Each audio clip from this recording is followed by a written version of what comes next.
Decode presented by KEI Wires and Cables.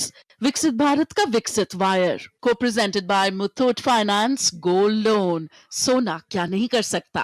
को powered by मुंगिया steel, steel का बादशाह। Punjab national bank, भरोसे का प्रतीक। डॉक्टर ऑर्थो आयुर्वेदिक ऑयल एवं कैप्सूल, अब दर्द भी घुटने टेकेगा। सभी पशुपालकों की पसंद, देश का नंबर 1 कपिला पशु आहार। सूर्या है तो भरोसा है। Prakash Surya steel tubes and pipes.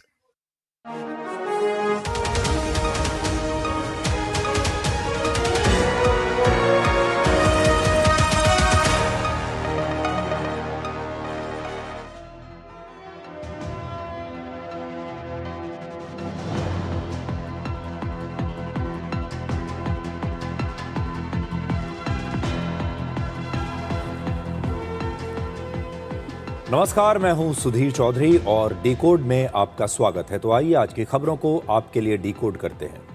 प्रधानमंत्री मोदी का फेसबुक पोस्ट हटाने के मामले में मेटा के सीईओ मार्क जकरबर्ग ने आज भारत सरकार से माफी मांग ली है। मेटा ही फेसबुक, इंस्टाग्राम और व्हाट्सएप की पेरेंट कंपनी है। मेटा ने यह भी माना है कि उसके प्लेटफॉर्म पर एक खास तरह के कंटेंट को ज्यादा से ज्यादा लोगों तक पहुंचाने के लिए पैसा खर्च किया गया था, यानी ये एक पेड एल्गोरिदम था। आज हम इस सवाल को डिकोड करेंगे कि क्या जंतर मंतर आंदोलन के दौरान मेटा के प्लेटफॉर्म्स पर भारत विरोधी कंटेंट को जानबूझकर पैसा खर्च करके प्रमोट किया जा रहा था। इसके बाद हम आपको भारत की राजनीति में जेन ज़ी की हिस्सेदारी का पूरा सच बताएंगे।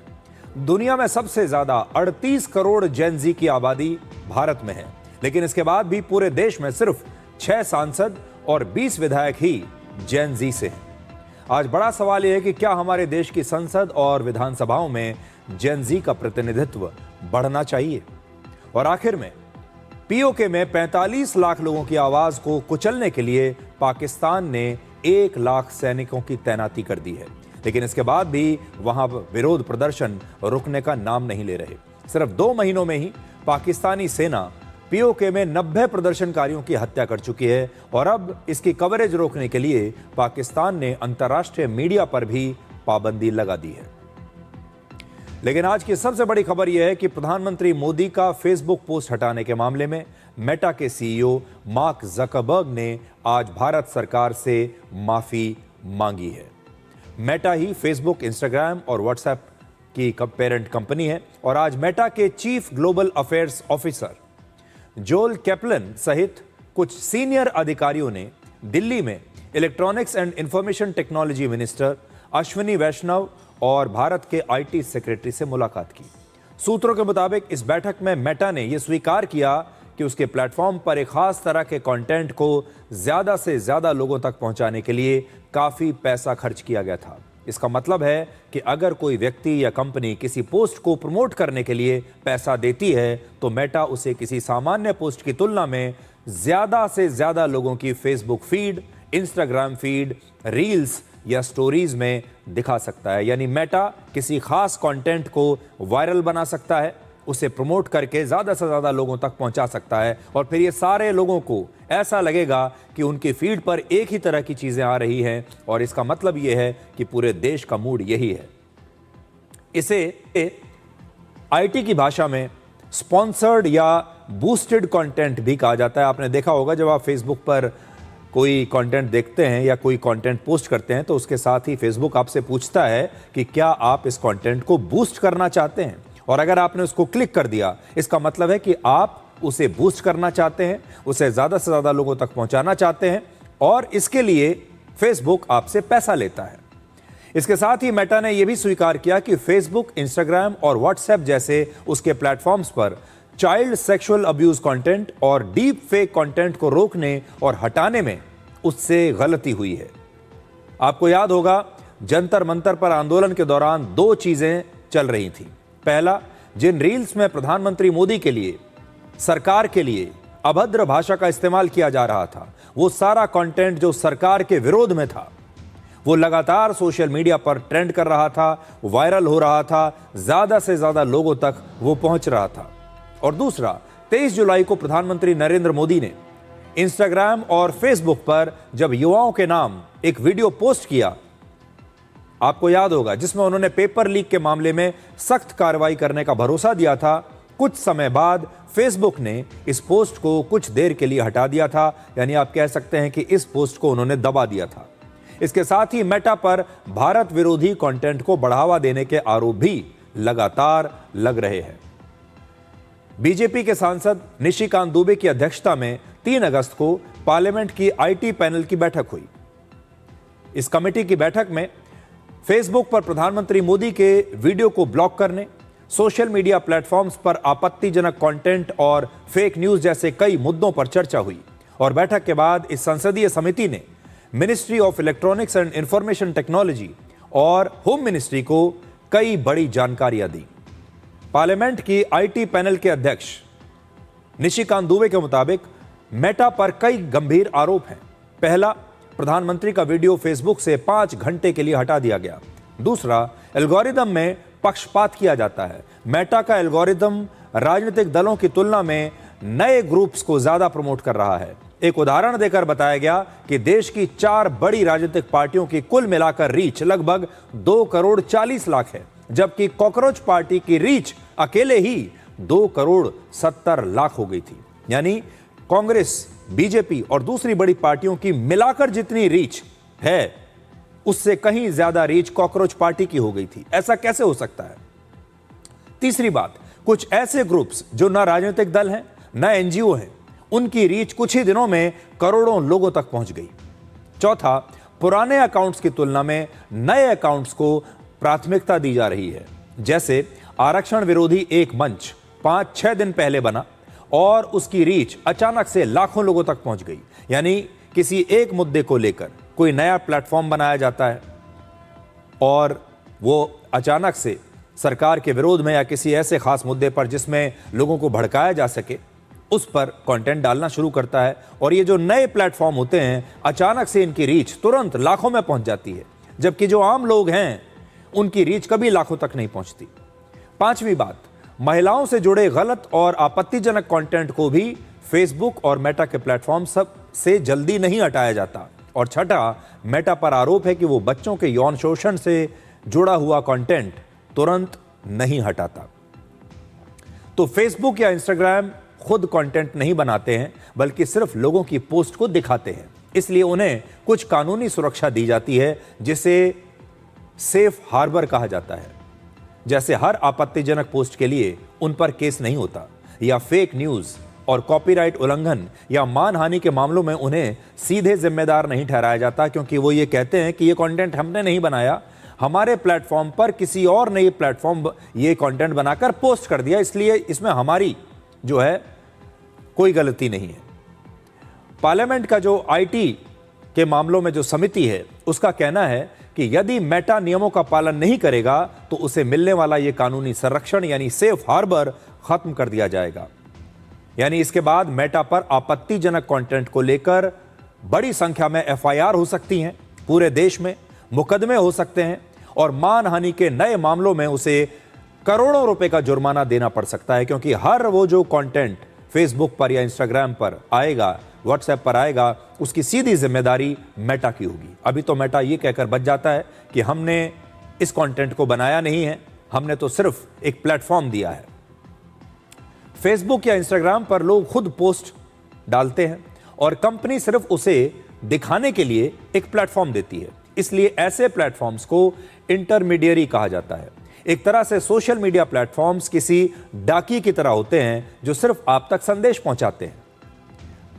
लेकिन मेटा पर आरोप है कि वो कंटेंट को प्रभावित कर रहा है और अपनी मर्जी से कुछ वीडियोस और रील्स को बढ़ावा दे रहा है। अब आप सोचिए, पुराने जमाने में जो डाकिया हुआ करता था, उसके पास अलग अलग तरह की चिट्ठियां आती हैं। मान लीजिए वो जो डाकिया है वो ही चिट्ठियों को पहले पढ़कर यह तय कर ले कि कौन सी चिट्ठी कहां पहुंचानी है और कौन सी रख लेनी है। ये बिल्कुल वैसा ही हो रहा है। यानी जो मेटा है ये न्यूट्रल ना होकर किसी पब्लिशर की तरह व्यवहार कर रहा था। पब्लिशर का मतलब है कि अगर कोई कंपनी खुद ये तय करने लगे कि कौन सा वीडियो, कौन सा कंटेंट दिखाना है, कौन सा हटाना है या किसे छिपाना है और किसे सबके सामने शोकेस करना है, तो वो सिर्फ सोशल मीडिया प्लेटफॉर्म नहीं रह जाता, बल्कि एक पब्लिशर की तरह काम करता है। एक तरह से मेटा अखबार के संपादक की तरह काम कर रहा है, जो ये तय करता है कि क्या छपेगा क्या नहीं छपेगा। आपने देखा होगा अखबारों में एक संपादक होता है, न्यूज़ चैनल्स में भी एक संपादक होता है। अखबार का संपादक ये तय करता है कि फ्रंट पेज पर कौन सी हेडलाइन आएगी, कौन सी खबर फ्रंट पेज पर छपेगी, कौन सी अंदर के पेज पर छपेगी, कौन सी खबर बड़ी छपेगी 3 कॉलम की, कौन सी छोटी सी छपेगी। अब मेटा के ये जो प्लेटफॉर्म्स हैं ये खुद ये तय कर रहे हैं कि कौन सी खबर इन्हें आप तक पहुंचानी है, कौन सी नहीं पहुंचानी है। सोशल मीडिया प्लेटफॉर्म्स के लिए ऐसा करना कानून के खिलाफ है, क्योंकि अगर वो कंटेंट को अपनी मर्जी से जानबूझकर प्रमोट करती हैं या उसे दबा देती हैं तो ये गैर कानूनी है। हमारी कमेटी ने जो परसों बैठक ली थी, उस बैठक में कि प्रधानमंत्री जी का जो वीडियो उन्होंने डिलीट किया, वो इंटरमीडियरी का काम नहीं है, वो पब्लिशर का काम है। अब जितने गाली गलौज, मार पीट, उल्टे सीधे चीज़ें सोशल मीडिया प्लेटफॉर्म पर आती हैं, जिस किसी के खिलाफ आती है, वो सभी मेटा चीफ के खिलाफ जो एफआईआर करेंगे, पूरे देश भर में एफआईआर की बाढ़ आ जाएगी और उसके बाद सभी सलाखों के पीछे होंगे। आज की मुलाकात के बाद भारत सरकार के सूचना और प्रसारण मंत्रालय ने कहा है कि भारत में इंटरनेट पर अश्लील, अभद्र और गैर कानूनी कंटेंट के लिए कोई जगह नहीं होनी चाहिए। देश में इंटरनेट खुला, सुरक्षित, भरोसेमंद और जवाबदेह होना चाहिए, खासकर महिलाओं और बच्चों के लिए। और कानून के तहत सोशल मीडिया प्लेटफॉर्म्स पर गैर कानूनी और अश्लील कंटेंट हटाने की ये जिम्मेदारी है। और मेटा के चीफ ग्लोबल अफेयर्स ऑफिसर जोल कैपलन ने कहा कि उन्होंने भारत के इंफॉर्मेशन टेक्नोलॉजी मिनिस्टर अश्विनी वैष्णव से प्रधानमंत्री मोदी की फेसबुक पोस्ट हटाने की गलती के लिए माफी मांगी है। उन्होंने ऑफिशियली ये बात स्वीकार की है। मेटा ने यह स्वीकार किया है कि फेसबुक और इंस्टाग्राम जैसे प्लेटफॉर्म्स पर पैसा खर्च करके कंटेंट को वायरल किया जा सकता है और ज़्यादा से ज़्यादा लोगों तक किसी खास कंटेंट को, किसी खास रील को पहुंचाया जा सकता है। मेटा के इस खुलासे से आज कई गंभीर सवाल उठते हैं। सबसे बड़ा सवाल ये कि क्या कॉकरोच आंदोलन के दौरान भी इसी तरह से प्रधानमंत्री मोदी के खिलाफ अभद्र भाषा वाले रील्स और वीडियोस पर पैसा खर्च करके उन्हें वायरल किया गया था? क्या कॉकरोच जनता पार्टी का अचानक से इतना ज्यादा लोकप्रिय हो जाना ऑर्गेनिक था, यानी ये प्राकृतिक रूप से उनकी लोकप्रियता आई थी, या फिर इसके पीछे भी एल्गोरिदम का कोई खेल था, इसके पीछे सोशल मीडिया का कोई खेल था, कोई ऐसी ताकत थी जो इस आंदोलन को लोकप्रिय बनाने के लिए पीछे से लगातार पैसा खर्च कर रही थी, इन सोशल मीडिया प्लेटफॉर्म्स को पैसा देकर इस कंटेंट को बूस्ट कर रही थी? आज ऐसे बहुत सारे सवाल हैं जिनका जवाब अभी मेटा को देना चाहिए। सबसे बड़ा सवाल यह है कि आखिर वो कौन सी ताकत है जो इस तरह के भारत विरोधी पोस्ट के लिए पैसा खर्च कर रहे थे? क्या इसके जरिए भारत का राजनीतिक माहौल प्रभावित करने की कोशिश हो रही थी, और क्या इसके जरिए भारत सरकार को अस्थिर करने की कोशिश कहीं से की जा रही थी? तो आज एक बहुत बड़ा सवाल मैं आप तक, देश के लोगों तक पहुंचाना चाहता हूं। आप में से भी बहुत सारे लोग ये सोचते होंगे कि आपके इंस्टाग्राम पर, फेसबुक पर, व्हाट्सएप पर लगातार एक ही जैसा कंटेंट आ रहा है। आपको याद होगा जंतर मंतर पर जब ये आंदोलन चल रहा था, जिसकी तस्वीरें अभी आप देख रहे हैं, और इस आंदोलन में एक खास तरह की रील्स बनाई जा रही थी सरकार के खिलाफ, जिनसे पता चलता था कि हमारे देश का जो युवा है वो सरकार के खिलाफ बगावत कर रहा है। हमारे देश के लोगों को ये सरकार अब पसंद नहीं। प्रधानमंत्री मोदी के लिए अश्लील भाषा में वीडियोस बनाए जा रहे हैं, और सोचिए ये वीडियोस भारत के हर घर तक पहुंचे हैं, ये वीडियोस भारत के हर व्यक्ति तक पहुंचे हैं। आज मैं आपसे बात पूछ रहा हूं, आप देश के किसी भी कोने में चाहे रहते हैं, बड़े शहर में रहते हैं, छोटे शहर में रहते हैं, गांव में रहते हैं, किसी भी मोहल्ले में रहते हैं, लेकिन ऐसा कैसे हो सकता है कि एक खास तरह का अश्लील कंटेंट आपके फोन तक पहुंचा, इस देश के हर व्यक्ति तक पहुंचा? आप सोचिए, नोएडा की वो जो लड़की रुचिका सिंह जिसने ये वीडियो बनाया था, उसका वो अश्लील वीडियो देश के हर व्यक्ति तक पहुंचा है।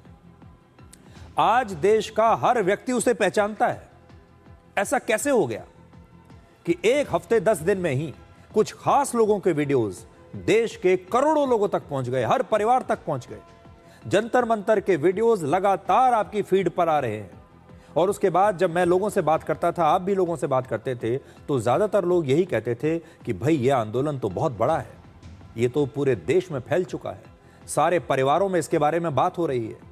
माता पिता, बच्चे, दोस्त चाय की दुकान पर, सड़कों पर, चौराहों पर, दफ्तरों में, हर जगह बाजारों में इसके बारे में बात हो रही है। ये वीडियोस वायरल हो रहे हैं, लाखों लाखों व्यूज ऐसे लोगों को मिल रहे हैं जिनके मुश्किल से 1000 या 2000 फॉलोअर्स थे। ऐसे अकाउंट जिसके 500 फॉलोअर्स हैं, 1000 फॉलोअर्स हैं, उसकी रीच आ रही है 5 लाख, 10 लाख, मिलियंस में रीच आ रही है। ऐसा क्या हो गया? और इससे पहले आपने देखा होगा हम कितनी बार कंटेंट बनाते हैं। मैं आपको मेरी बात बताता हूं, मैं कितनी बार कितना अच्छा अच्छा कंटेंट हम बनाते हैं, कैसा भी कंटेंट बनाते हैं, लेकिन मिलियंस तक रीच नहीं आती।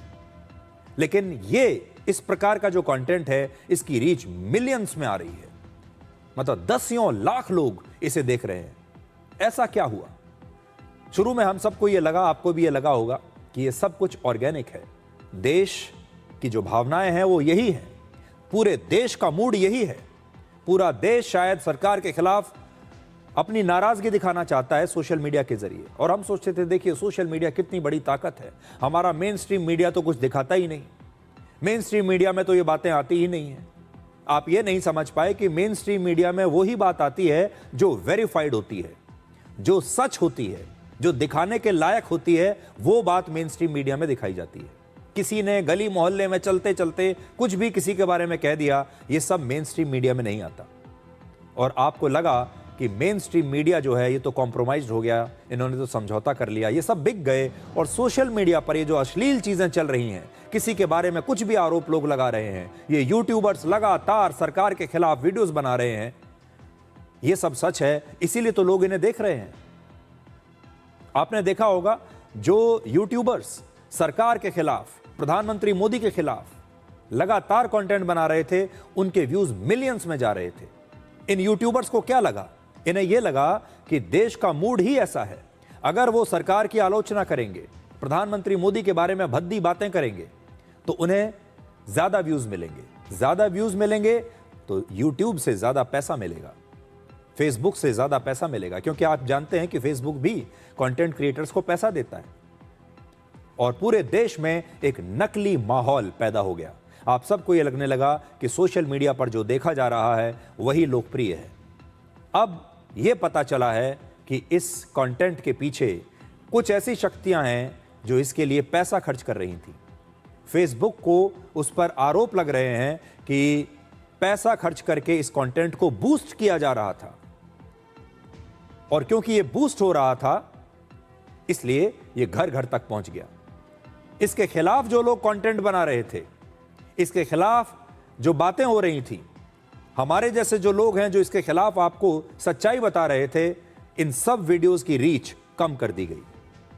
हमारे वीडियोस घर घर तक नहीं पहुंचे, हमारे वीडियोस देश के हर नागरिक तक नहीं पहुंचे, लेकिन इनके पहुंच रहे थे। बिजनेस की भाषा में कहते हैं, no company is bigger than its biggest market, यानी किसी भी कंपनी से बड़ा उसका सबसे बड़ा बाजार होता है। फेसबुक, इंस्टाग्राम और व्हाट्सएप चलाने वाली कंपनी मेटा के लिए भारत दुनिया का सबसे बड़ा बाजार है। तो आगे बढ़ने से पहले मैं आपको यह बताना चाहता हूं कि यह भारत की एक बहुत बड़ी जीत है। यह कंपनी ऐसी है जो अपने सामने किसी देश की सरकार को कुछ समझती नहीं। ये कंपनियां अब ये समझती हैं कि ये किसी भी देश की सरकारों से बड़ी हो चुकी हैं, ये किसी भी देश में सरकारों को पलट सकती हैं। नेपाल में ये कर चुके हैं, बांग्लादेश में कर चुके हैं, श्रीलंका में कर चुके हैं, और बहुत सारे देशों में विद्रोह की स्थिति पैदा कर चुके हैं। इन्हें यह लगा कि ये भारत में भी ऐसा कर सकते हैं, लेकिन बाद में इन्हें समझ में आया कि भारत क्यों दुनिया का सबसे बड़ा लोकतंत्र है। भारत के सारे सिस्टम्स, सारी संस्थाएं ठीक काम कर रही हैं। भारत की जो पार्लियामेंट है वो आज भी सबसे शक्तिशाली है, और पार्लियामेंट की जो आईटी की कमेटी है, समिति जो है आईटी की, उसके सामने फेसबुक बेबस हो गया। और आज भारत सरकार के साथ जब फेसबुक के अधिकारियों की मीटिंग हुई, छोटी मीटिंग हुई, डायरेक्ट मीटिंग हुई, भारत सरकार के जो मंत्री थे अश्विनी वैष्णव, उन्होंने बहुत सख्त भाषा में इनके साथ बात की और इन्हें बताया कि भारत सरकार आपके साथ खुश नहीं है, और हमने आपको जो भी कानूनी प्रावधान के तहत सेफ हार्बर दिया गया है, आपको इसे हम वापस ले लेंगे। आपका यहां काम करना मुश्किल हो जाएगा अगर आप ये सब करेंगे तो। और इसके बाद मेटा की इस पूरी टीम ने तुरंत माफी मांग ली, सारी गलती मान ली। यहां तक कि मेटा के सीईओ मार्क जकरबर्ग ने भी सार्वजनिक रूप से माफी मांग ली कि हमें माफ कीजिए। इसका एक बड़ा कारण तो यह है कि भारत सरकार ने उनके साथ बहुत सख्ती की और भारत उनके लिए सबसे बड़ा बाजार है। भारत में व्हाट्सएप के 85 करोड़ यूजर्स हैं। पूरी दुनिया में 300 करोड़ यूजर्स में से 85 करोड़ भारत में है। इंस्टाग्राम के 47 करोड़ यूजर्स हैं भारत में और फेसबुक के 37.5 करोड़ यूजर्स हैं। आज व्हाट्सएप और इंस्टाग्राम पर हर चौथा व्यक्ति भारतीय है। मेटा को भारत से अरबों रुपए की कमाई होती है। भारत उसका सबसे बड़ा बाजार है। इसे कैसे जाने देंगे? इसलिए माफी मांगने में ही भलाई है। वर्ष 2024 में सिर्फ फेसबुक इंडिया की आमदनी 25% बढ़कर 3,793 करोड़ हो गई थी। सोचिए, 3,793 करोड़ की आमदनी, जबकि मुनाफा भी लगभग 28% बढ़कर 647 करोड़ हो गया था। इतना मुनाफा ले रहे हैं भारत के बाजार से। हम आपसे बात पहले भी कहते रहे हैं कि इस तरह की सोशल मीडिया कंपनियां चाहे तो किसी भी देश की सरकार के खिलाफ एक बहुत विरोधी माहौल पैदा कर सकती हैं। नेपाल और बांग्लादेश में यही हुआ था और इसका एक ट्रेलर हमें जंतर मंतर आंदोलन के दौरान भी देखने को मिला, जब प्रधानमंत्री मोदी को गालियां देने वाले वीडियोस लगातार सोशल मीडिया पर अलग अलग यूजर्स की टाइमलाइन पर पहुंच रहे थे। देश के हर नागरिक की टाइमलाइन पर यह वीडियो पहुंच गए। मेटा का यह स्वीकार करना हमारे लोकतंत्र के लिए एक बहुत बड़े खतरे का संकेत है। इसलिए अब ऐसी सभी टेक कंपनियों से हर वो जानकारी लेनी चाहिए जिससे भारत के लोकतंत्र के हित जुड़े हुए हैं, जिससे भारत का लोकतंत्र खतरे में पड़ सकता है। और आज मैं आप सबसे ये कहना चाहता हूं कि आप लोगों के बीच में एक ऐसा माहौल बनाया जा रहा है जिसमें मीडिया पर सवाल उठाया जाता है। आपने देखा होगा पिछले काफी समय से ये बात कही जाती है कि मेन स्ट्रीम मीडिया बिक चुका है, मेन स्ट्रीम मीडिया कॉम्प्रोमाइज्ड है, मीडिया आपको सही बात नहीं दिखाता। और आपको धीरे धीरे हर रोज जब ये झूठ सुनने को मिलता है तो थोड़े दिन के बाद आप भी यकीन करने लगते हैं और आपके दिमाग में एक बात डाली जा रही है कि जो सच है वो तो सोशल मीडिया पर है। आपके दिमाग में पिछले कुछ हफ्तों में, खास तौर पर जंतर मंतर प्रोटेस्ट के बाद, ये कहा जा रहा है कि अब लोग न्यूज देखने के लिए इंस्टाग्राम पर आते हैं। लोग अखबार नहीं पढ़ रहे, न्यूज चैनल नहीं देख रहे, इंस्टाग्राम पर न्यूज देखने के लिए आ रहे हैं, ऐसा कहा जा रहा है।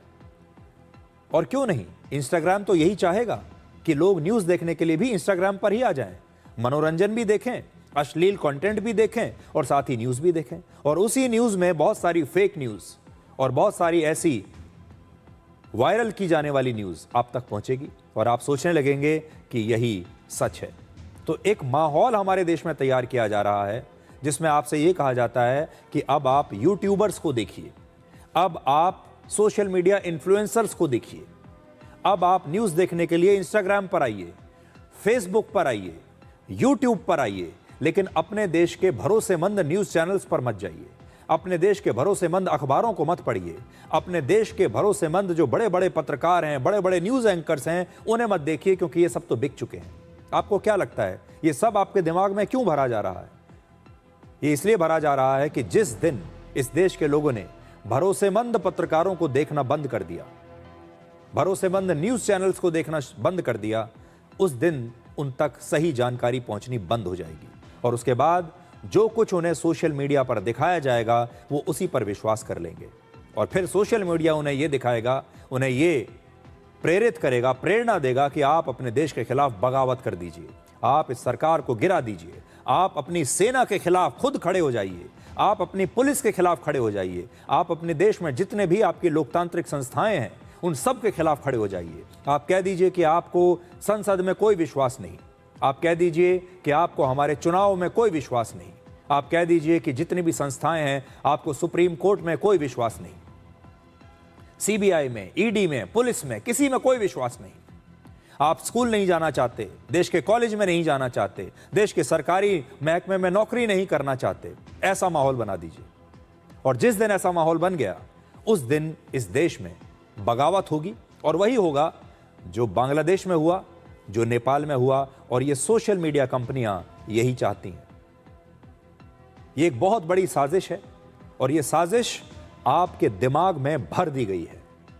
इसलिए मैं आपको आज ये कह रहा हूं कि आप सोचिए, अपने दिमाग पर जोर डालिए कि आपके साथ कोई ऐसी ताकत है जो बहुत बड़ा खेल कर रही है, वो आपके दिमाग के साथ खेलना चाहती है। और इस सोशल मीडिया प्लेटफॉर्म पर जो कंटेंट आप तक पहुंचाया जा रहा है, उसके पीछे कोई शक्ति है जो यहां पर पैसा देके उस कंटेंट को बूस्ट करती है। आप कल से खुद चेक कीजिएगा कि सोशल मीडिया पर कोई अकाउंट है जिसके 50, 100, 500 फॉलोअर्स हैं, लेकिन वो जो कंटेंट डाल रहा है सरकार के खिलाफ, देश के खिलाफ, सेना के खिलाफ, पुलिस के खिलाफ, हमारी सरकारी व्यवस्था के खिलाफ, हमारे लोकतंत्र के खिलाफ, हमारे चुनावों के खिलाफ, हमारी संसद के खिलाफ, हमारी सेना के खिलाफ, उस कंटेंट को लाखों व्यूज मिल रहे हैं। ऐसा कैसे संभव है? आप खुद चेक कीजिए। मेरी बात पर अगर आपको यकीन नहीं है तो कल से आपके सारे ऐसे अकाउंट्स देखिए। इस कॉकरोच आंदोलन के दौरान ही बहुत सारे ऐसे लोग हैं जो कंटेंट क्रिएटर्स थे, जिनके आंदोलन से पहले 1000, 2000 फॉलोअर्स हुआ करते थे, आज उनके फॉलोअर्स लाखों में चले गए हैं। कैसे संभव है? इस सब के पीछे पैसे की ताकत है और मंशा की ताकत है। और ये जो मार्क ज़करबर्ग हैं, जिन्हें अभी आप लगातार स्क्रीन पर देख रहे हैं, इसके पीछे इनकी कंपनी है जो पैसा कमाने के लिए या किसी दूसरे कारण से भारत जैसे देश को अस्थिर करने में लगी हुई है। इसलिए सरकार तो जो करना है कर रही है, लेकिन आप क्या कर रहे हैं? आप ऐसी सोशल मीडिया कंपनियों के हथियार मत बनिए, अपना इस्तेमाल मत होने दीजिए।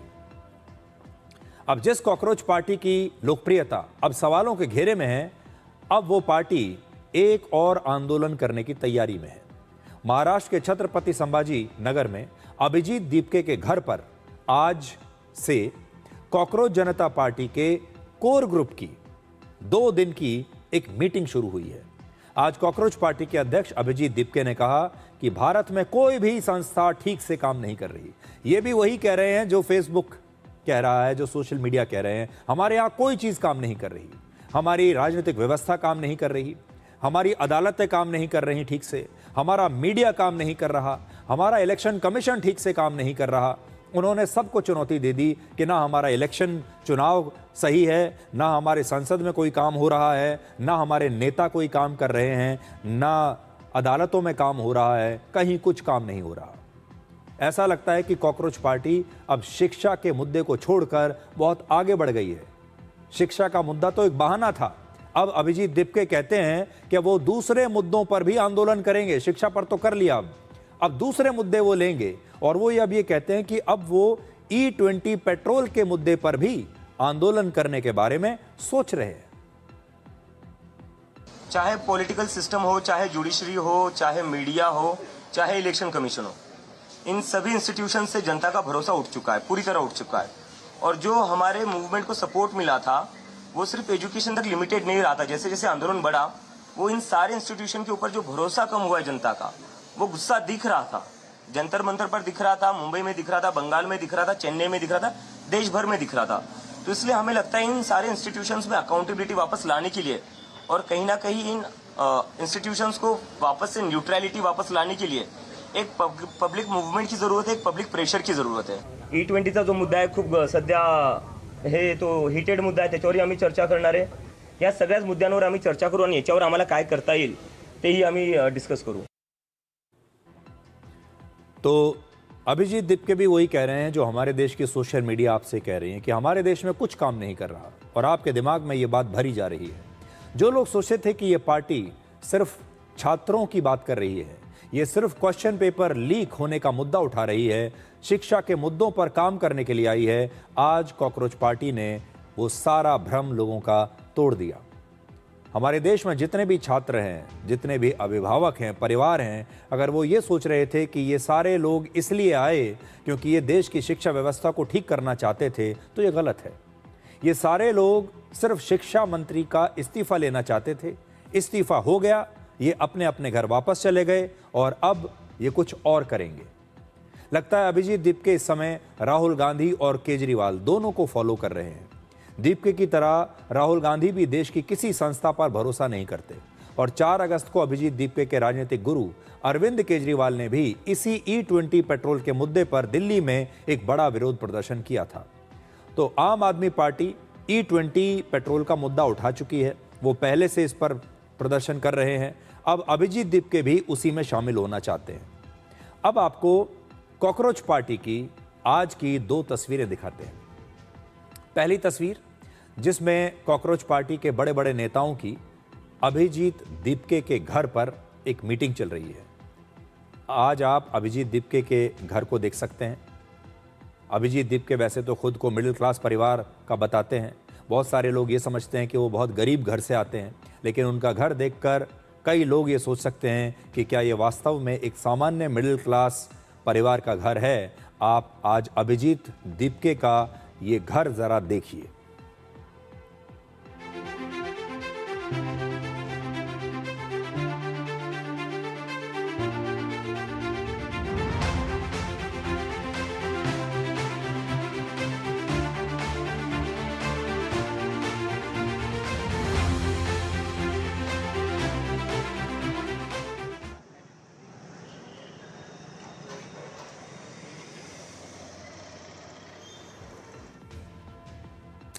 मैं आज ये नहीं कह रहा कि जिन लोगों के बड़े घर हैं, अच्छे घर हैं या जो पैसे वाले परिवारों से आते हैं वो राजनीति नहीं कर सकते, उन्हें सार्वजनिक जीवन में नहीं आना चाहिए। मेरा कहना ये बिल्कुल नहीं है। वो भी आ सकते हैं। राजनीति में आने के लिए ज़रूरी नहीं कि आप बहुत गरीब ही हों, लेकिन अपने आप को एक गरीब परिवार का लड़का दिखाकर दूसरे लोगों को बेवकूफ़ नहीं बनाना चाहिए। बस हमारा पॉइंट सिर्फ इतना है। दूसरी तस्वीर में अभिजीत दीपके अपने घर की बालकनी में खड़े हैं। सोशल मीडिया पर चर्चा है कि अभिजीत दीपके आज ऐसा बर्ताव कर रहे थे जैसे कि वो एक बहुत बड़े स्टार बन गए हों। आप देखिए, अब वो बालकनी में अपने आते हैं और एक फिल्म स्टार की तरह अपने समर्थकों और फैंस के लिए इस तरह से वो वेव करते हैं।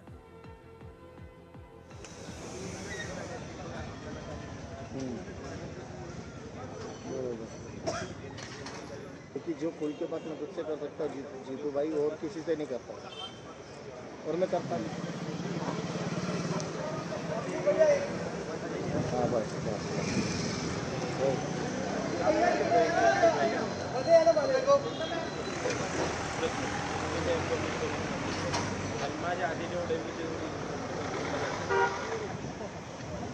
अरे लोग गलत है। इससे पहले आपने इस तरह की तस्वीरें सलमान खान की देखी होंगी या शाहरुख खान की देखी होंगी। जब वो अपने घर की बालकनी में सलमान खान आते हैं तो नीचे भीड़ लगी होती है उनके फैंस की और वो कुछ इसी अंदाज में वेव करते हैं। आज अभिजीत दीपके भी लगता है उन्हीं की कॉपी कर रहे हैं। जंतर मंतर आंदोलन के बाद पूरे देश में जेन जी का शोर है। अचानक से सब लोग जेन जी की बातें करने लगे हैं, लेकिन हमारे देश की राजनीति में जेन जी की भागीदारी बहुत ही कम है। उनकी संख्या तो 38 करोड़ है, लेकिन हमारे देश की राजनीति में कितने लोग ऐसे हैं जो जेन जी से आते हैं, जबकि दुनिया में सबसे ज्यादा जेन जी की आबादी हमारे यहाँ है। वर्ष 1997 से वर्ष 2012 के बीच जिन लोगों का जन्म हुआ है उन्हें हम जेन जी कहते हैं, और आज इनकी उम्र 14 से 29 वर्ष के बीच है। अब ये देखिए, इस समय हमारे देश में 14 से 29 वर्ष के बीच के लोगों की आबादी 38 करोड़ है, और यह देश की जनसंख्या की 26% हिस्सेदारी है। हमारे यहां 26% लोग जेन जी से हैं, 14 से 29 साल। आज जेन जी सिर्फ नौकरी नहीं कर रहे, बल्कि वो स्टार्टअप्स बना रहे हैं, अपना बिजनेस चला रहे हैं, नई नई टेक्नोलॉजी में नए नए आविष्कार कर रहे हैं, स्पोर्ट्स में आ रहे हैं, मीडिया में आ रहे हैं। जेन जी को आप हर जगह देखेंगे। जेन जी आर्टिस्ट हैं, जेन जी एक्टर्स हैं, जेन जी अपने स्टार्टअप कंपनी चला रहे हैं। बहुत जगह जेन जी हैं, हर जगह छाए हुए हैं जेन जी। लेकिन आज देश की संसद और हमारे देश में राज्यों में विधानसभाओं में जेन जी की हिस्सेदारी कितनी है? बहुत ही मामूली। इस समय लोकसभा में 540 सांसदों में से सिर्फ 6 सांसद जेन जी से आते हैं, सिर्फ 6। वर्ष 2024 में 98 जेन जी उम्मीदवार चुनाव लड़े थे पूरे देश में, सिर्फ 98। लेकिन सिर्फ 6 ही जीत सके और इनमें से 5 सांसद राजनीतिक परिवारों से आते हैं। यानी हमारे देश में जो युवा सांसद हैं, जो 29 साल से नीचे के हैं, वो कहने को तो वैसे ही बहुत कम है, सिर्फ 6 हैं। और इन 6 में से भी 5 वो हैं जो राजनीतिक खानदानों से आते हैं। मतलब वो इसलिए हैं क्योंकि वो बड़े खानदान में पैदा हुए हैं और उनके माता या पिता ने उन्हें अपने दम पर सांसद बनाकर लोकसभा का चुनाव जितवाकर यहां भेज दिया है। सिर्फ एक सांसद हमारे पूरे लोकसभा में है जो जेन जी से आता है और वो किसी राजनीतिक परिवार से नहीं है, सिर्फ एक। इस समय देश में कुल 4123 विधायक हैं और इनमें से सिर्फ 20 विधायक ही 29 साल से नीचे हैं, यानी जेन जी हैं। और इनमें से 20 में से 8 विधायक बड़े बड़े राजनीतिक परिवारों से आते हैं, जिनके माता पिता या खानदान में बाकी लोग पहले से ही राजनीति में हैं। अब आपको बताते हैं कि देश के ये जो 6 जेन जी सांसद हैं लोकसभा में, इनका लोकसभा में प्रदर्शन कैसा रहा। क्योंकि बहुत सारे लोग ये भी कहते हैं कि भाई जेन जी जो हैं उन्हें मौका मिलना चाहिए ज्यादा से ज्यादा। तो जरा जो अभी हमारे पास 6 हैं, इनका प्रदर्शन देखिए।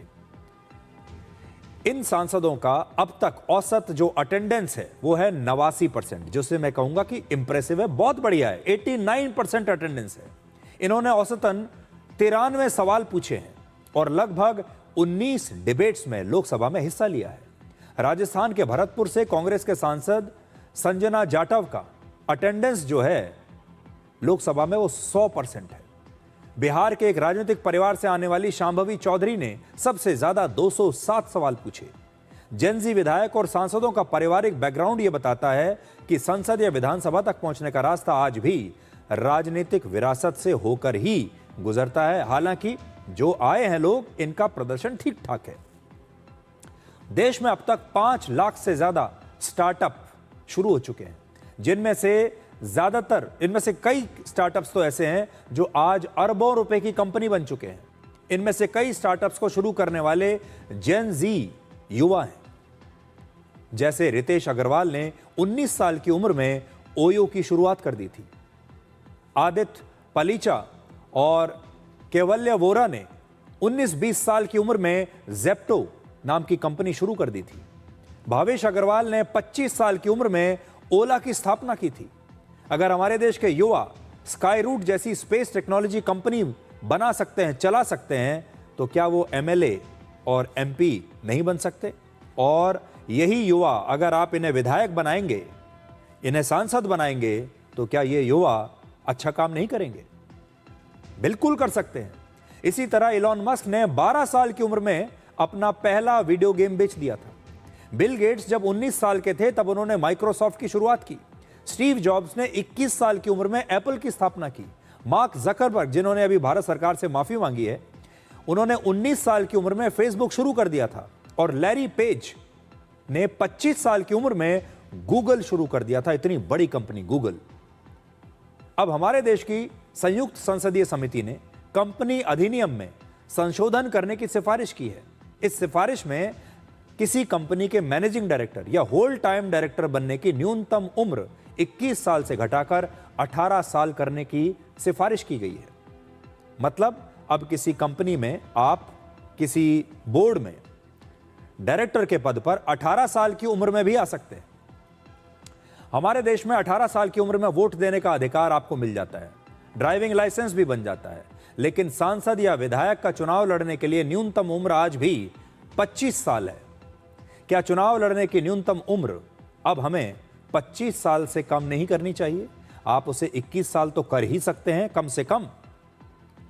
तो आज हम ये कहना चाहेंगे कि अगर जेन जी हमारे इतने प्रतिभाशाली हैं, इतना काम कर रहे हैं, तो हमें जेन जी की भागीदारी प्रशासन में बढ़ानी पड़ेगी।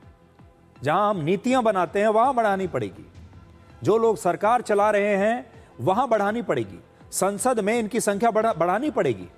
और इसके लिए वो तब तक नहीं होगा जब तक न्यूनतम उम्र चुनाव लड़ने की 25 साल है, तब तक नहीं हो सकता। इसकी उम्र कम से कम 21 साल होनी चाहिए।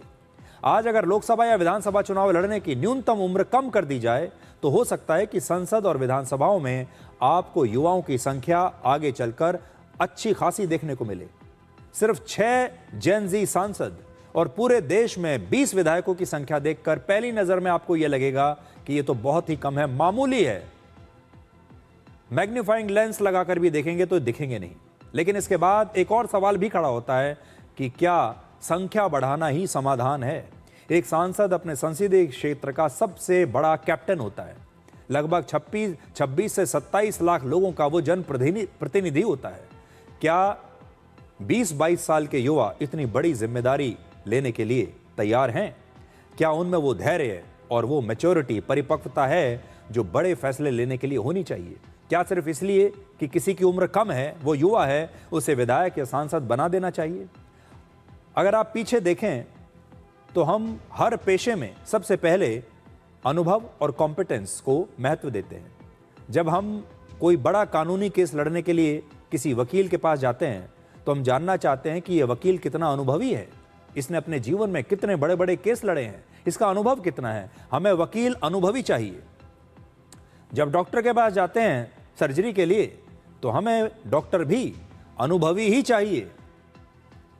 अगर कोई सर्जन कहे कि ये वो पहली बार सर्जरी कर रहा है तो ज्यादातर लोग घबरा जाएंगे। जब आप किसी गाड़ी में बैठते हैं कहीं दूर जाने के लिए तो आप सबसे पहले ये देखते हैं कि ये ड्राइवर कितना अनुभवी है। अगर आपको ये पता चले कि ये ड्राइवर आज पहली बार गाड़ी चला रहा है तो शायद कई लोग गाड़ी से उतर जाएंगे। फिर राजनीति में अनुभव को महत्व देना गलत कैसे हो सकता है? राजनीति सिर्फ आंदोलन करने और मंच से भाषण देने का नाम नहीं है। एक सांसद या विधायक के फैसलों का असर लाखों करोड़ों लोगों पर पड़ता है। अगर वो मंत्री बन जाएं तो उनके फैसले राज्य और पूरे देश को प्रभावित करते हैं और कई बार एक गलत फैसला वर्षों तक देश के करोड़ों लोगों को प्रभावित करता रहता है। इसका मतलब ये बिल्कुल नहीं कि राजनीति सिर्फ बुजुर्गों के लिए है। राजनीति में एक स्मार्ट कॉम्बिनेशन होना चाहिए। दुनिया के सबसे बड़े लोकतंत्र को युवा ऊर्जा और अनुभव दोनों की आवश्यकता है। हमारे देश में अगर आप खेल देखें, हमारी टीमें देखें तो वो इसका सबसे अच्छा उदाहरण है। कोई खिलाड़ी सीधे अंतर्राष्ट्रीय क्रिकेट नहीं खेलता, पहले स्कूल के लेवल पर खेलता है, फिर जिले के स्तर पर खेलता है। क्रिकेट में अगर आप देखें तो फिर रणजी ट्रॉफी खेलता है, घरेलू क्रिकेट खेलता है, फिर शायद कुछ दिनों के लिए आईपीएल खेलता है और फिर देश की टीम में आकर अंतर्राष्ट्रीय क्रिकेट खेलता है। वैभव सूर्यवंशी को भी आप देख सकते हैं। इससे खिलाड़ी की सही फैसला लेने की क्षमता और उसकी मानसिक परिपक्वता बढ़ती है। राजनीति में भी ऐसा होना चाहिए। आज युवा और अनुभव के बीच एक संतुलन होना चाहिए। याद रखिए, नेतृत्व एक यात्रा है, कोई शॉर्टकट नहीं है। देश को ऐसे नेताओं की जरूरत है जिनमें युवाओं का जोश और अनुभव की समझ दोनों हो, और तभी हमारा लोकतंत्र और मजबूत होगा। लेकिन इतना हम जरूर कह सकते हैं कि अनुभव की तो हमें जरूरत है, लेकिन हमारे देश में, हमारी राजनीति में युवाओं की अभी बहुत कमी है। इसलिए युवाओं का प्रतिनिधित्व हमें बढ़ाना पड़ेगा। जेन जी अगर हर जगह है तो फिर राजनीति में भी उनका वही प्रतिनिधित्व होना चाहिए, और जेन जी के चुनाव लड़ने की जो उम्र है उसे हमें कम करना चाहिए। देश की खबरें हमने आपको बता दी। अब बात करते हैं पाकिस्तान ऑक्यूपाइड कश्मीर की, और वो खबर ये है कि पीओके में 45 लाख लोगों की आवाज को कुचलने के लिए पाकिस्तान ने 1 लाख सैनिक तैनात कर दिए हैं। लेकिन इसके बाद भी वहां विरोध प्रदर्शन रुक नहीं रहे। सबसे पहले आपको पीओके में विद्रोह कर रहे आम लोगों पर पाकिस्तानी सेना की फायरिंग दिखाते हैं। पाकिस्तान की सरकार ने एक नया आदेश जारी किया है कि अब कोई भी अंतर्राष्ट्रीय मीडिया, कोई भी अंतर्राष्ट्रीय रिपोर्टर बिना पाकिस्तान की सरकार से एनओसी लिए पीओके से रिपोर्टिंग नहीं कर सकता। इसलिए पीओके की राजधानी मुजफ्फराबाद में रहने वाले एक व्यक्ति ने ही पाकिस्तानी सेना की फायरिंग के दौरान खुद ये वीडियो बनाया और वो खुद ही रिपोर्टर बन गया, क्योंकि बाहर का कोई रिपोर्टर तो यहाँ आएगा नहीं। इस वीडियो में आपको पाकिस्तानी सेना की फायरिंग और प्रदर्शनकारियों की चीखें साफ सुनाई देंगी। वहीं के एक व्यक्ति ने ये वीडियो बनाकर भेजा है, देखिए। ये देखिए लगातार फायरिंग हो रही है, ये देखिए लगातार फायरिंग ये देखिए लगातार फायरिंग हो रही है इनकी। ये देखिए लगातार यहाँ पे फायरिंग हो रही है। ये मुजफ्फराबाद की आपको हालत बता रहे हो, ऊपर अदालत जो के ये मनाजिर है लगातार आपको दिखाई जा रहे हो। ये पुलिस की बगैरत के बच्चे लगातार फायरिंग कर रहे हैं। ये शेर फाइट कर रहे हैं, आप देख सकते हैं। ये गोलियां लग चुकी है, ये देखें, ये सामने आपके ये गोलियां लग चुकी है। ये यजीद की नस्ल के काम देखे, ये अपनी अवाम पे न्याती अवाम पे ये लगातार फाइट कर रहे हैं। ये जख्मी इनको इसी टाइम इसको एक को गोली लग गई है।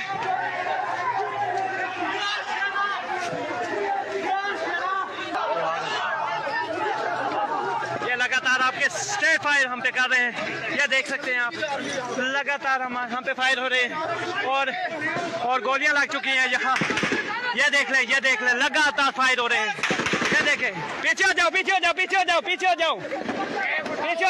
अपने आप को बचा के, शाबाश।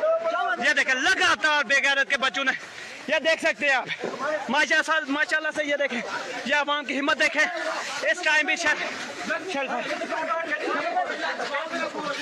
ये देखें, एक भाई को और मजीद गोली लगी है। ये देखें, पूरे के पूरे, ये देखें, ये हालत देख लें आप।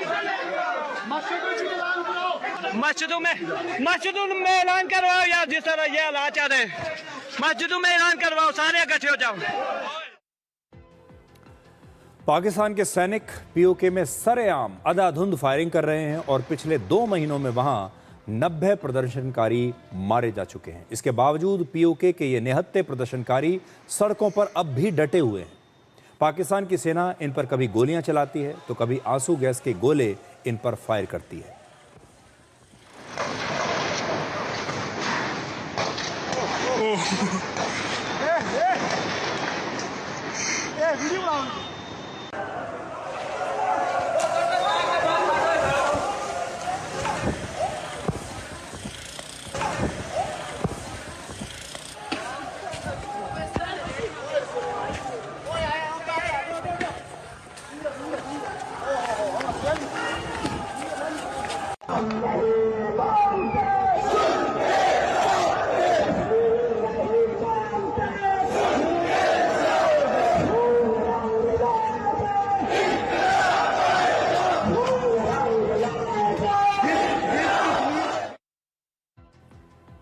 पीओके के मुजफ्फराबाद में पाकिस्तानी सेना की गोली से एक प्रदर्शनकारी मारा भी गया, लेकिन इस मौत ने पीओके के लोगों के गुस्से को और भड़का दिया। इस प्रदर्शनकारी के जनाजे में सैकड़ों लोग पहुंचे और पाकिस्तान को उन्होंने चेतावनी दी कि तुम्हारी गोलियां खत्म हो जाएंगी, लेकिन हमारी छातियां कम नहीं पड़ेंगी। तेरी गोलियां खत्म हो जाएगी, तेरा असला खत्म हो जाएगा, मगर मोहम्मद मुस्तफा के गुलामों का सीना इंशाअल्लाह कभी खत्म नहीं होगा। जवानियां लुटाएंगे, जवानियां लुटाएंगे, जवानियां लुटाएंगे, जवानियां लुटाएंगे, जवानियां लुटाएंगे,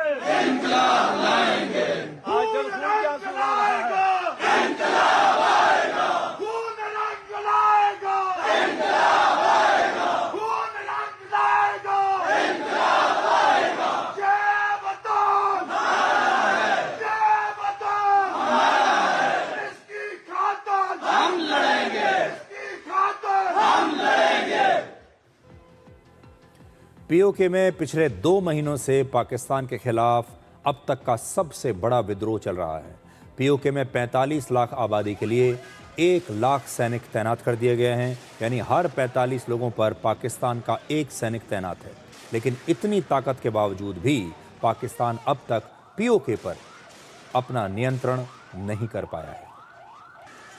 अब एक छोटा सा ब्रेक के बाद आपको बताएंगे कि कैसे पाकिस्तान की सरकार पीओके में बार बार फेक चुनाव करवाती है और हर बार वहां पर नकली चुनाव करा के जो भी पार्टी सरकार में होती है वही पार्टी वहां जीत जाती है, क्योंकि हर बार वहां चुनाव बेईमानी से कराया जाता है।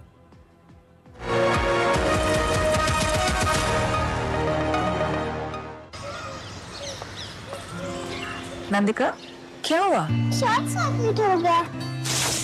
यहाँ स्पेशलिस्ट की जरूरत है, मामूली वायर्स नहीं, वायर्स का specialist. KEI wires and cables, her tension सहे चलती रहे। भारत की सबसे बड़ी gold loan NBFC Muthoot finance से गोल्ड लोन लीजिए और फिर देखिए सोना क्या नहीं कर सकता। कॉल कीजिए 1-800-313-1212। सिर्फ सपना क्यों देखें जब सपनों की कार आज ही आपके घर आ सकती है। पीएनबी कार लोन के साथ पाइए आकर्षक ब्याज दरें सिर्फ 7.55% से शुरू। ईएमआई शुरू सिर्फ 1190 रुपए प्रति लाख से।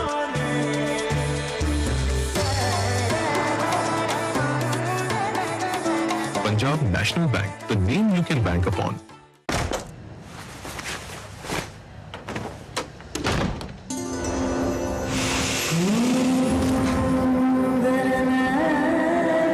%100% शुद्ध सैंडलवुड ऑयल से बना, असली गुणों से भरपूर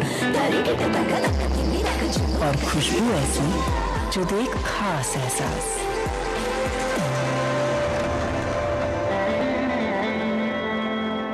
मैसूर सैंडल सोप, मेरा रॉयल ब्यूटी रिचुअल। भारत की सबसे बड़ी gold loan NBFC Muthoot finance से गोल्ड लोन लीजिए और फिर देखिए सोना क्या नहीं कर सकता। कॉल कीजिए 1-800-313-1212।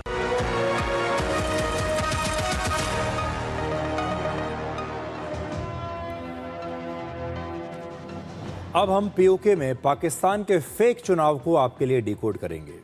पीओके की लेजिस्लेटिव असेंबली में कुल मिलाकर 53 सीटें हैं और 53 सीटों में से 45 सीटों पर 3 चरणों में वोटिंग हो रही है। तीसरे चरण की वोटिंग 10 अगस्त को होने वाली है। इससे पहले 27 जुलाई और 2 अगस्त को 34 सीटों पर चुनाव हुआ था, मतलब वोटिंग हुई थी।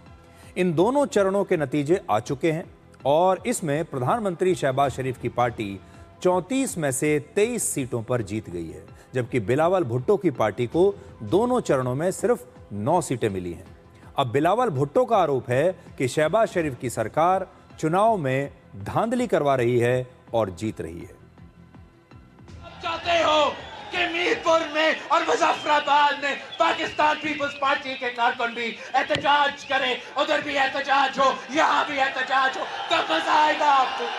मगर तूने चोरी की, तूने डाका मारा, तो फिर लिख लो, गारंटी मेरा ले लो, तेरा वफाकी हुकूमत का उल्टी गिनती तब से शुरू हो जाएगी। तूने मेरे मैंडेट चोरी किया, तूने मेरे मैंडेट चोरी किया, मैं आपके तख्त के लिए आ जाऊंगा।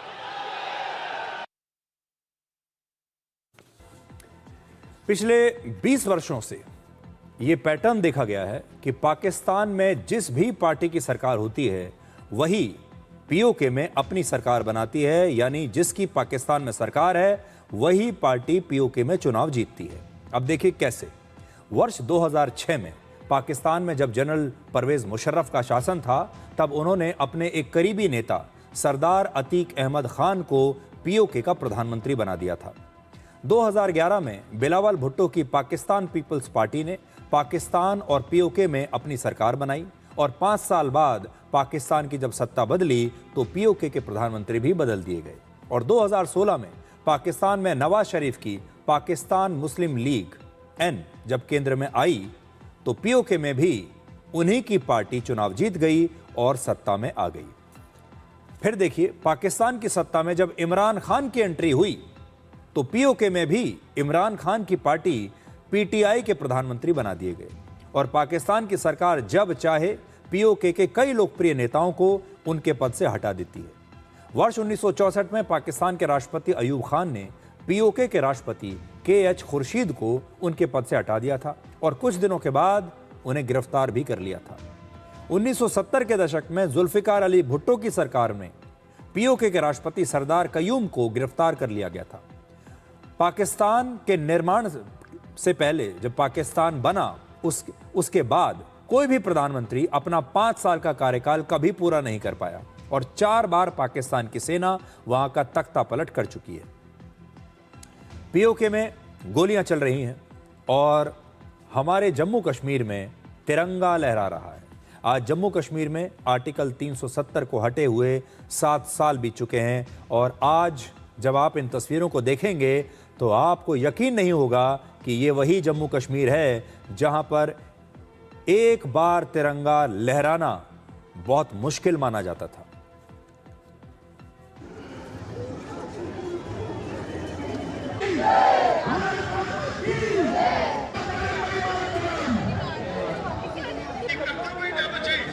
परिवार भी समाप्त हो जाता है।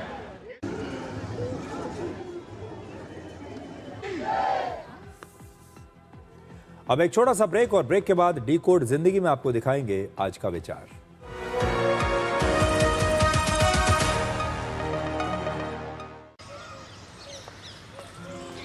नंदिका, क्या हुआ? शॉर्ट सर्किट हो गया। यहाँ स्पेशलिस्ट की जरूरत है। मामूली वायर्स नहीं, वायर्स का specialist. KEI wires and cables, her tension सहित चलती रहे। भारत की सबसे बड़ी gold loan NBFC Muthoot finance से गोल्ड लोन लीजिए और फिर देखिए सोना क्या नहीं कर सकता। कॉल कीजिए 1-800-313-1212। इस देश की हर माँ, बच्चे, बूढ़े, जवान, खिलाड़ी, डॉक्टर, इंजीनियर, सबको गाय भैंस की दूध की शक्ति पर भरोसा है। पर जब इन पशुओं को कपिला पशु आहार मिलेगा, तभी तो दूध सिर्फ ज्यादा ही नहीं, शक्ति से भरपूर भी होगा। कपिला पशु आहार, देश का नंबर 1 पशु आहार। ये कड़े इम्तिहानों से नहीं डरता, इसे सालों का तजुर्बा है। इसलिए मैं भी सूर्या पाइप्स का फैन हूँ। देश की तरक्की के सच्चे साथी। सूर्या है तो भरोसा है।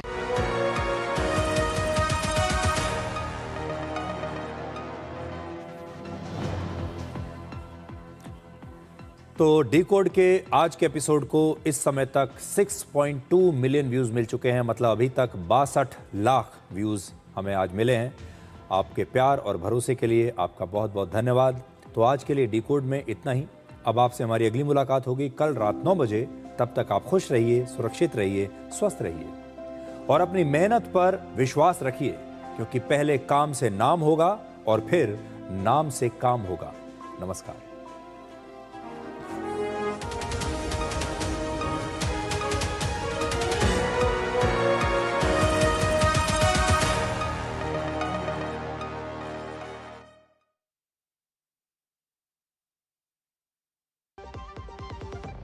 सस्ते वाले दाल मसाले स्वाद हुआ बेकार।